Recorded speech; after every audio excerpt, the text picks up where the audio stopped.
Right now, one shooter is paying less for their favorite ammo, while another is paying more for a different caliber in the same store. That's exactly what recent pricing data shows. Ammo prices aren't moving together. The problem is that retailers have every reason to push the story that helps them sell inventory. The only way to know what's really happening is to look at the numbers, caliber by caliber. That's exactly what we're doing today. We'll break down the latest pricing data, show which calibers are getting cheaper, which are getting more expensive, and what it means for your wallet. Let's start with the good news. Handgun calibers across the board are getting noticeably cheaper. Over the trailing 90 days, .330 ACP has fallen from roughly 36 cents a round down to about 30 cents, a drop of nearly 17%. That is not a small move. 9mm, the single most shot defensive and range caliber in the entire country, has slid from about 22 cents a round down to around 20 cents, a decline of roughly 9%. .45 ACP moved from close to 40 cents down to 37, a drop of about 7.5%. Even .357 Magnum, a caliber that doesn't usually see much movement in either direction, has eased slightly, down about 2% over the same window. None of those individual numbers sound dramatic when you say them out loud. 2 cents here, 6 cents there. But run that math across a case instead of a single box. A 1,000-round case of 9mm at 22 cents a round costs $220. That same case at 20 cents a round costs $200. That's $20 back in your pocket on one case. And if you're someone who trains regularly, buys in bulk, or runs a range or a class, that difference compounds fast. This is real money, not a rounding error. And it's been trending in the right direction for months now. So why is this happening, exactly? While half the ammo content on the internet keeps telling you everything is getting more expensive. 2 structural reasons. And neither one is complicated once you actually see them laid out side by side. First, copper and brass, the 2 raw materials that make up the overwhelming bulk of what it actually costs to manufacture a handgun cartridge, eased significantly off their earlier price peaks over the course of the last 2 years. Commodity prices don't move instantly through a supply chain. A metal price drop that happened 18 months ago at the mining and refining level takes time to work its way down through the brass suppliers, then the cartridge manufacturers, then the distributors, and finally to the shelf in front of you. What you're seeing right now in handgun pricing is that delayed relief finally arriving at the register. Second, and just as important, handgun ammunition production capacity has stayed essentially steady this entire time, while demand for it, outside of the predictable election season spikes we'll get into shortly, has been relatively normal and unremarkable. That combination, steady supply plus eased input costs plus normal demand, is precisely the recipe for prices to fall. It's not complicated. It's just rarely the actual story anyone bothers to walk you through.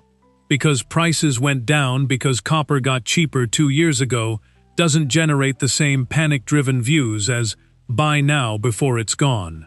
Now here's where the story gets considerably less comfortable, and where you need to pay close attention if rifle calibers are your primary concern. The calibers that anchor an enormous amount of everyday defensive and training use in this country, specifically high-volume defensive-grade 9mm 5.56 NATO, 223 Remington, and standard bulk 22 LR have been squeezed hard from a completely different direction than what's helping handgun ammo broadly. 3 separate pressures are stacking on top of each other here, and it's worth understanding all 3 because they're not going away on the same timeline. The first pressure is government demand. Military and law enforcement contracts have been actively pulling factory capacity away from the civilian retail market. When a manufacturer has a guaranteed, high-volume government contract sitting on their production schedule, that line time gets allocated there first, and whatever capacity is left over trickles down to civilian retail shelves. That's not a conspiracy. That's just how manufacturing prioritization works when a factory can't produce infinite ammunition at once. The second pressure is smokeless powder. There has been a genuine bottleneck in propellant production that has been rippling through pricing on rifle calibers in particular. And this is the pressure point that should actually worry you the most. Because unlike a temporary demand spike, expanding smokeless powder manufacturing capacity is not a 6-month fix. It requires new facilities, regulatory approval, and specialized industrial infrastructure that takes years to bring online, not months. If powder is the bottleneck, that bottleneck is going to be with us for a while. The third pressure is tariffs. And this one is worth breaking down in detail, because it's not a single flat number. It's a patchwork that hits different countries and therefore different ammo brands very differently. A general 10% blanket tariff now applies to all ammunition imports. On top of that baseline, Brazilian imports, which cover popular brands like Magtech and CBC, are facing a 50% tariff. Serbian imports, covering Privy Partizan and PPU, a brand a lot of budget-conscious rifle shooters lean on heavily, are facing 37%. South Korean imports, covering PMC and Pungsan, are facing 25%. And separately, a 35% tariff specifically targeting imported brass and primer components took effect back in January, which raises costs even for domestic manufacturers who rely on foreign-sourced raw materials to build their own ammunition here. Put all three of those pressures together: government contracts pulling capacity, a multi-year powder bottleneck, and a genuinely aggressive country-by-country tariff structure, and you get wholesale prices on these specific rifle-anchored calibers climbing somewhere in the range of 8 to 12% year over year. That's happening in the exact same 12-month window where your neighbor's 9mm range ammo has been getting cheaper by the week. Same industry, same calendar, two completely opposite trend lines. This is the single most important thing to actually understand about the ammunition market right now, and it's the thing almost nobody selling you ammo wants to slow down long enough to explain properly. Ammo prices is not one number, and it never has been. But right now, in August of 2026, the split between what's getting cheaper and what's getting more expensive is unusually sharp, sharper than it's been in a while. You can genuinely be living inside a real, honest price decline and a real, honest price squeeze at the exact same moment, depending entirely on which two calibers happen to be sitting in your ammo can. To be fair to the manufacturers here, none of this has been done quietly or dishonestly. Federal, CCI, Remington, Blazer, Fiocchi, Speer, and Winchester all publicly confirmed price increases in the 2 to 12% range that took effect April 1st, and retailers were notified of those adjustments well in advance so nobody could claim they were blindsided. That's a legitimate, above-board, materials and tariff-driven cost increase, not some hidden gouge slipped past consumers. But it also means that any "ammo prices are crashing" headline you've seen recently is, at best, only describing one narrow corner of the market. And any "ammo prices are exploding, buy now" headline is usually only describing the opposite corner. Neither one is lying to you, exactly. They're just each telling you a fraction of the truth and letting you assume it's the whole picture. Let's talk about a few more calibers specifically, because the pattern gets even more interesting the further you get from the mainstream defensive rounds. 7.62 by 39, the classic AK pattern steel case caliber, deserves its own mention because it's arguably in the most precarious position of anything on this list.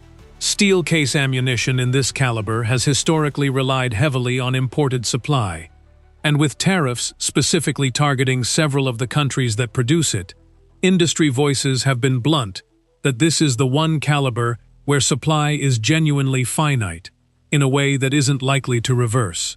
If you shoot 7.62 by 39 regularly, this is not a caliber where wait and see is a particularly good strategy.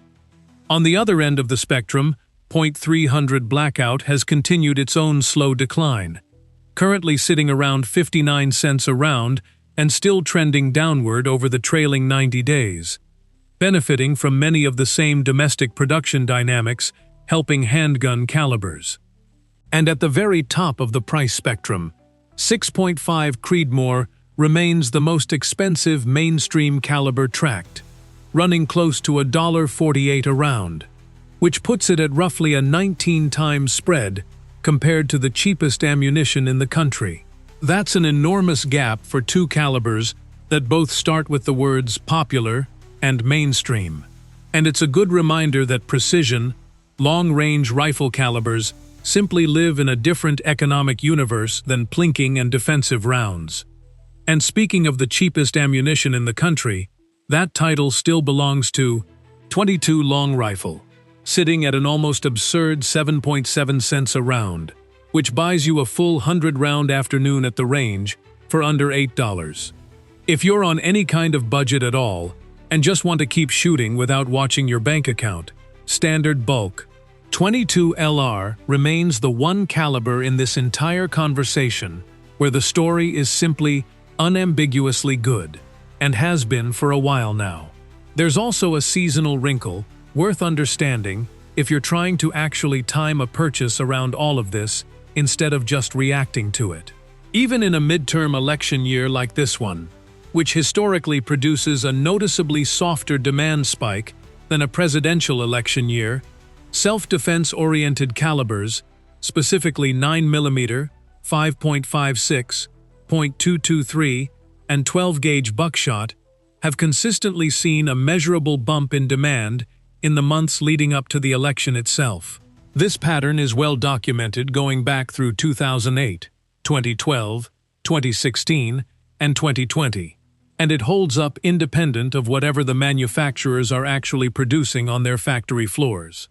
Demand compresses retailer inventory, and compressed inventory pushes cost per round upward, purely on psychology and timing, regardless of the underlying supply picture. If you're stocking up on defensive-oriented calibers specifically, buying before that seasonal pressure fully builds is simply the smarter move here, completely separate from any of the tariff or powder bottleneck conversation we just had. So, pulling all of this together, where does that actually leave you if you're standing in a store or scrolling a retailer's website right now, trying to make a real decision instead of just absorbing information? If you primarily shoot handgun calibers, particularly 9mm, 380 ACP, or .45 ACP, for range time, practice, or general carry rotation, you are sitting in a genuinely favorable window right now. This decline has been driven by real, structural cost relief working its way up from the commodities market, not a temporary clearance sale that's about to snap back. There's no need to panic buy today, but there's also very little upside in waiting for a better deal that may not materialize once election season demand starts creeping in over the coming months. If you primarily shoot 5.56, .223, or rely on bulk .22 LR for high-volume practice and training, the calculation runs in the opposite direction. The tariffs on imported components aren't disappearing on any near-term timeline. The smokeless powder bottleneck is a multi-year infrastructure problem, not a quarterly one. And government contract demand isn't scaling back anytime soon. If those are your primary calibers, buying in real case quantities, sooner rather than later, is simply the financially sound move, not a fear-driven one dressed up to sell you something. If you shoot 7.62 by 39, treat that supply as genuinely finite right now and plan your purchasing accordingly, because the specific tariff structure hitting the countries that produce it isn't a short-term policy quirk. And if you're simply trying to keep shooting on a tight budget, without obsessing over any of this caliber-by-caliber analysis, plain bulk .22 LR remains the one part of this entire story where practically everyone, retailers, manufacturers, and shooters alike, agrees it's a genuinely good time to buy. Good time to buy. Good time.